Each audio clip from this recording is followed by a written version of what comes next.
Les indices boursiers sont sur des plus hauts historiques alors que 2024 devait être une mauvaise année en bourse d'après les analystes. Les résultats du deuxième trimestre arrivent. D'un autre côté, l'inflation semble loin derrière nous. L'économie aux États-Unis montre des signes de faiblesse et les taux directeurs ne baissent pourtant toujours pas. Je vous propose d'aborder tous ces points en vidéo aujourd'hui. Et évidemment, il ne s'agit en aucun cas de conseils en investissement. Ici, je vous partage juste mes chiffres sur les entreprises, sur l'économie de façon générale. Mais au final, menez vos propres analyses. C'est comme ça que l'on apprend et que l'on progresse. Formez-vous, c'est votre argent au final. Donc tout d'abord, les indices sont sur des plus hauts historiques. Je vous ai mis ici le S&P 500, mais c'est aussi le cas pour le Nasdaq aux États-Unis. Et je ne vais pas vous le cacher, on revient de loin, on a beaucoup appris en 2022 et 2023. Et d'ailleurs, si vous vous rappelez, début 2023 jusqu'à globalement l'été, on avait beaucoup de peur sur les marchés, beaucoup de bruit comme quoi 2023 était une mauvaise année, c'était pas le moment d'acheter. Google, Meta, etc. allaient tous faire faillite parce que l'intelligence artificielle allait prendre leur business. Vous aviez beaucoup d'entreprises qu'on achetait à des très bons prix à l'époque. Et à cette époque-là, ce qui est marrant aussi, c'est que les médias de masse et les médias spécialisés annonçaient beaucoup de peur, surtout pour 2024.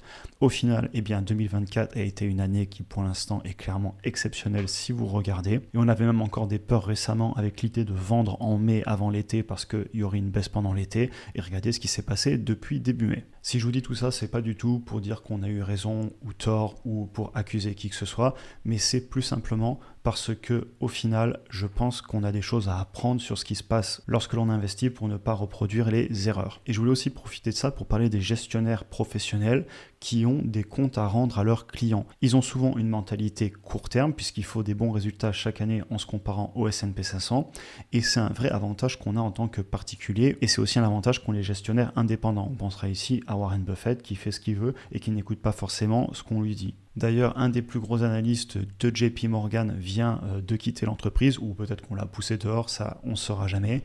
Mais voilà, c'était une personne qui disait que 2024 allait être mauvais, que 2023 il fallait pas spécialement investir, ou en tout cas il disait qu'il y avait des peurs sur les marchés, et aujourd'hui il a trouvé la porte de sortie. Et ce qui est amusant, c'est que maintenant qu'on est sur des plus hauts historiques, on commence à avoir pas mal d'engouement. Les personnes veulent réinvestir en bourse, les entreprises sont au plus haut.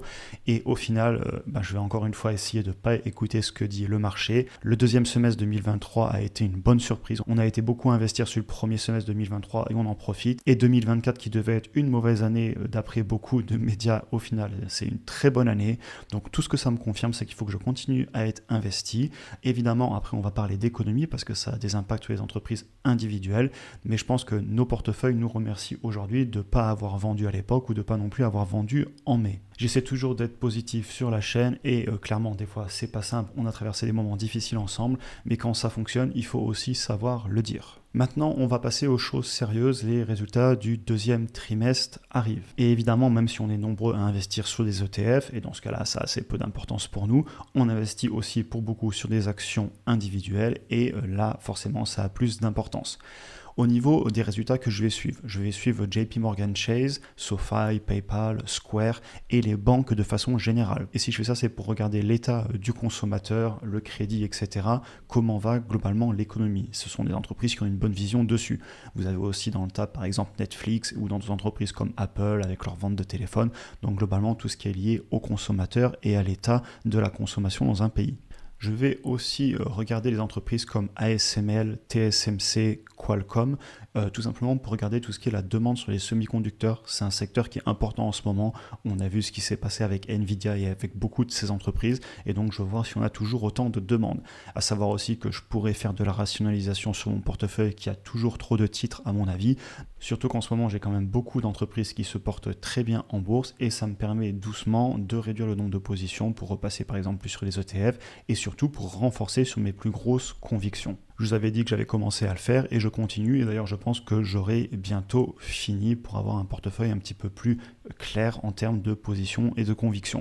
Si on continue, j'attends aussi Tesla et Enphase. Ce sont des positions qui sont clairement très importantes pour moi.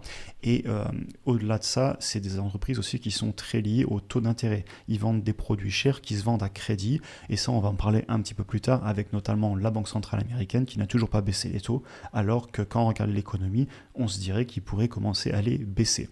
Et évidemment, j'aime aussi ces deux entreprises parce qu'elles sont pour moi dans des secteurs où on pourrait avoir des grosses disruptions de technologie. On va ensuite avoir Meta, Google, Apple, Microsoft, Amazon, qui sont beaucoup d'entreprises sur des plus hauts historiques. Alors à savoir que pour Google, Apple, Amazon, Microsoft, les dates ne sont pas encore annoncées, mais généralement c'est la semaine après Tesla, Enphase, etc. Et je vais surveiller ces entreprises de près. J'attends aussi Celsius, j'ai commencé une toute petite position dessus, mais je veux clairement être prudent parce que je pense que le consommateur souffre. Là je regarde encore les chiffres de l'économie et il y a des choses qui me font dire quand même que ça va être un petit peu plus dur pour les entreprises qui vendent des produits destinés aux particuliers. Et donc j'ai commencé une position, il n'y a pas de problème là-dessus, je la conserve, mais je pourrais être très lent et la construire vraiment sur le long terme parce que la baisse n'est peut-être pas finie sur ce titre. Mais encore une fois, il y a un moment, on a un prix qui m'intéresse, donc j'y vais parce que sinon j'achète jamais et j'attends toujours que l'entreprise baisse plus. Et si je fais ça, je vais aller nulle part, donc c'est pas non plus l'objectif. Donc voilà, on va regarder beaucoup de résultats ensemble comme chaque saison. N'hésitez pas d'ailleurs à venir sur Instagram pour me parler en commentaire de certaines entreprises que j'aurais pu rater ou qui pourraient vous intéresser. J'aime bien échanger avec d'autres investisseurs, c'est clairement aussi une passion pour moi. Et évidemment, je réponds aussi si vous avez des questions, notamment sur l'accompagnement sur le programme, sur la bourse et les finances personnelles. Certains d'entre vous avaient des questions il n'y a pas longtemps et c'est toujours un plaisir d'en parler avec vous aussi. On passe maintenant à l'actualité économique. Tout d'abord, je vous ai mis ici les défauts de paiement à 30 jours sur les cartes de crédit aux États-Unis. Donc en fait, ce qui se passe quand vous faites des crédits aux États-Unis, sur la majorité des cartes, vous avez ensuite un paiement qui est étalé tous les 30 jours que vous devez faire pour rembourser vos dettes sur ces cartes. Et on voit ici une accélération sur ces défauts de paiement au bout de 30 jours. Si vous regardez, on avait fait des points hauts, notamment pendant la crise de 2008 et 2009. Et ensuite, si on zoome un petit peu, on voit que effectivement, au niveau de 2020, on avait fait un point haut. Ensuite, on a eu beaucoup de distribution d'argent liée à la pandémie pendant la récession de 2020. Et donc là, forcément, quand on distribue de l'argent, c'est beaucoup plus simple de payer ses dettes. Par contre, si vous regardez, on est en train d'avoir à nouveau une accélération. Ce qui montre quand même qu'une partie des consommateurs aux États-Unis commence à avoir un petit peu plus de difficultés à payer au quotidien ce qu'ils consomment. On va continuer avec l'accélération des pertes d'emploi aux États-Unis. Donc ce graphique, si vous le regardez, il est très corrélé aux récessions. Évidemment, lorsqu'on rentre en récession, les entreprises, hélas, licencient et ça fait des pics. Vous avez ici l'énorme pic qu'on a eu pendant la pandémie. Et si on regarde ce qui se passe récemment, vous allez voir qu'en 2022, on était plutôt bas et que maintenant, on est en train de très légèrement accélérer. Évidemment, on ne va pas crier au loup. Pour l'instant, ce n'est pas énorme. Cependant, c'est un deuxième signe que je vois sur le fait que les personnes ont de plus en plus de difficultés à payer les fins de mois sur les cartes de crédit et on commence à avoir un petit peu plus de personnes qui perdent leurs emplois. Et ça, vous allez le retrouver aussi au niveau des demandes de chômage. Donc pareil, on est corrélé aux récessions quand les personnes perdent leurs emplois. C'est flagrant pendant la pandémie avec le pic ici. Et si vous regardez récemment, eh bien, vous constatez qu'on est en train de remonter un petit peu. On avait eu un pic mi-2023. Si vous vous rappelez d'ailleurs, on en avait parlé sur la chaîne, il y avait pas mal d'entreprises de la tech qui avaient licencié. Et là, ensuite, on avait bien baissé fin 2023, début 2024, et on est en train de légèrement repartir à la hausse. Encore une fois, rien d'affolant par rapport à ce qui s'est passé historiquement. Ensuite, on va regarder ensemble le personal saving rate. Alors, une des meilleures façons que j'ai pour décrire cet indicateur, c'est tout simplement en français ce qu'on pourrait appeler la capacité d'épargne. Donc, une fois qu'on a dépensé l'argent pour vivre, pour payer l'immobilier, l'alimentation, etc., eh bien, c'est l'argent qui nous reste pour épargner ou investir au quotidien. Et si vous voulez la définition exacte, vous l'avez juste en dessous. Donc historiquement, si vous regardez la moyenne, on voit qu'on se balade entre 5 et 6%, je dirais. On avait eu un pic autour de 2020. Encore une fois, distribution d'argent aux personnes, donc forcément, il reste beaucoup d'argent à la fin du mois. Et là, par contre, si vous regardez, eh bien depuis 2022, on est quand même assez bas. Ce qui montre que les personnes ont de l'argent pour finir le mois puisqu'ils ne sont pas en négatif. Cependant, eh bien, on a moins d'argent à la fin du mois. Et ça, c'est en grande partie évidemment lié à l'inflation et les salaires qui ne sont pas montés aussi vite. Et donc forcément, les fins de mois sont plus difficiles. Et c'est encore une fois quelque chose qu'on peut lier avec aussi les cartes de crédit sur lesquelles on a de plus en plus de défauts et le fait que les personnes perdent leur emploi. Puisqu'évidemment ici, c'est lissé sur la totalité de la population et les personnes qui n'ont plus d'emploi font baisser ces courbes. Cependant, je ne veux pas crier au loup. L'économie aux États-Unis va très bien, le taux d'emploi est excellent, mais si je vous montre ça, c'est parce qu'on commence à avoir des petits signes de faiblesse et ça va être important pour la conclusion sur la banque centrale. Mais on va pas se mentir, l'économie va quand même très bien, on a du reste à vivre, etc.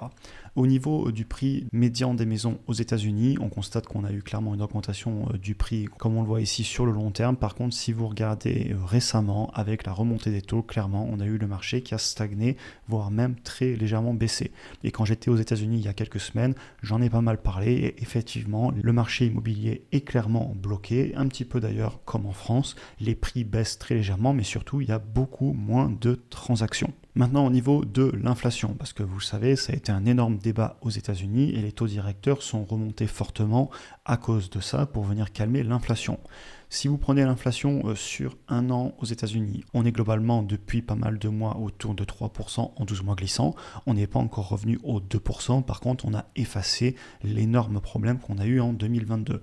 Et si vous le prenez d'un mois sur l'autre, eh bien vous constatez qu'on est toujours sous les 0,4, ce qui fait que sur le long terme, on va se balader autour de 2 à 3% maximum si on tient cette ligne. Donc l'inflation est clairement en train de se calmer et si vous prenez le core inflation, donc c'est l'inflation auquel on retranche l'énergie et l'alimentaire qui sont très corrélés aux marchés internationaux, donc c'est dur pour les banques centrales de le contrôler, et bien là on va constater la même chose, d'un mois sur l'autre ça s'est clairement calmé, c'est un tout petit peu plus élevé qu'avant 2020 mais c'est beaucoup mieux qu'en 2021, et si vous prenez en 12 mois glissants, on est en train de revenir doucement sur les 3% et sur le long terme on a des chances de revenir à 2%, c'est pas encore fait mais clairement on est en bonne voie. Et les marchés obligataires sont d'ailleurs plutôt d'accord avec ça. Ici, vous avez le 5 Years Break-Even Inflation Rate, qui est tout simplement les prévisions d'inflation dans 5 ans d'après les marchés obligataires.